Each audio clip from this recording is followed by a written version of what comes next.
Hello বন্ধুরা, আজকে বানাবো মুসুরি ডালের খিচুড়ি। খিচুড়ি বানাতে লাগবে মুসুরির ডাল, ভোগ চাল, পেঁয়াজ কুচি, লঙ্কা, এলাচ, শুকনা লঙ্কা, তেজপাতা, রসুন আর আদা। সরষের তেল দিয়ে দিলাম, তেজপাতা, শুকনা লঙ্কা আর এলাচ, পাঁচফোড়ন,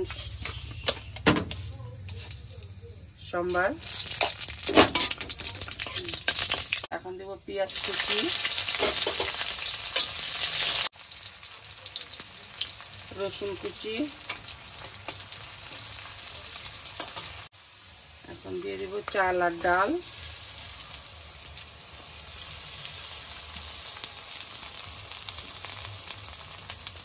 এখন দেব হলুদ, পরিমাণ মতো নুন, আদা কুচি, কাঁচা লঙ্কা,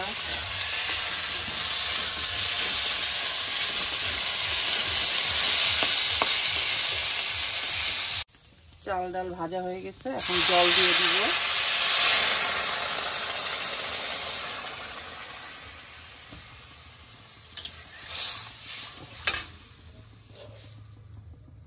চিনি দিয়ে দিব। এখন ফুটবে। খিচুড়ি হয়ে গেছে, ঘি দিয়ে নামিয়ে নিব। তোমরাও বাড়িতে এইভাবে বানিয়ে খাবে। কেমন হয়েছে কমেন্ট করে বলবে।